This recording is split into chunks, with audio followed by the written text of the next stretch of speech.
Bonjour, on continue cette formation avec une nouvelle partie. Nous allons voir aujourd'hui une nouvelle clause.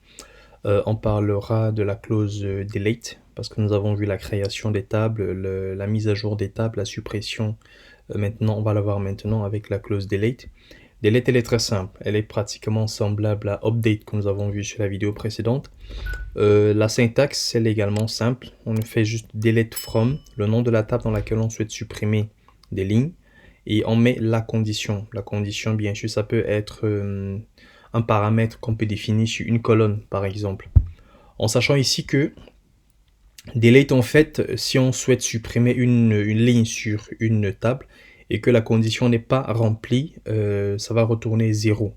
Donc, on passe directement sur Workbench pour voir ensemble. Voilà, sur la vidéo précédente, update, nous avons vu ici la mise à jour. On avait déjà fait la création de la table site.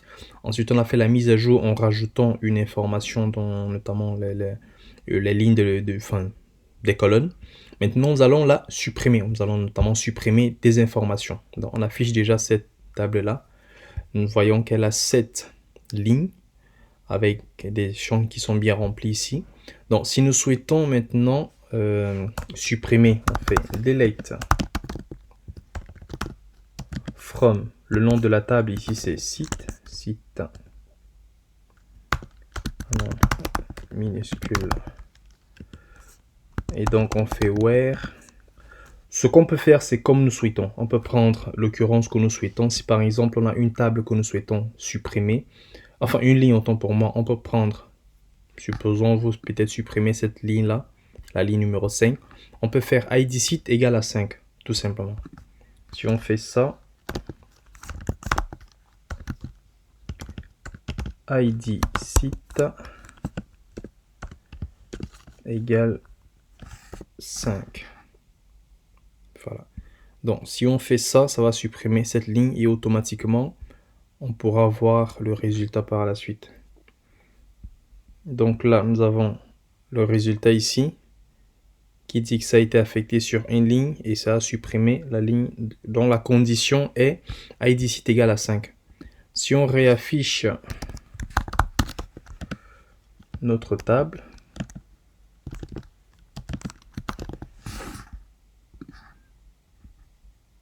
voilà, on voit que là ici, la ligne a été supprimée, enfin la ligne id 5, numéro 5 a été supprimée. Ça n'a pas automatiquement changé l'autre ou alors la nomination des autres ID, ça a juste supprimé la ligne avec toutes ces informations. Bon, là ce qu'on peut faire également, c'est d'abord, le test qu'on vient de faire c'était sur l'ID site. On peut également le faire sur une autre colonne, c'est comme nous le souhaitons. Supposons on veut le faire sur, disons peut-être non site, et on veut supprimer la ligne 3, c'est-à-dire la condition sera que non site soit égal à google.ca. Donc on va faire ça. Delete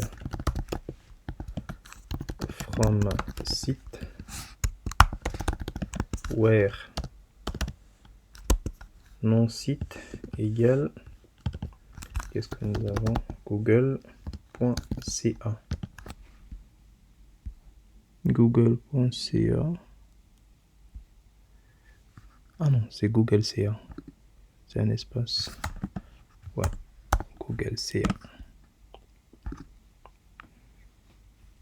Voilà, donc une ligne affectée, ça veut dire que la commande est bien passée, on peut vérifier.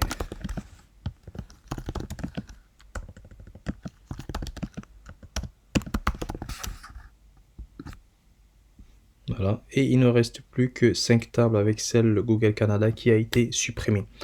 Voilà, donc amusez-vous avec ces colonnes-là, enfin ces occurrences que nous avons vues sur la gestion des tables. Et nous continuons, on passe à la prochaine vidéo pour la suite de la formation.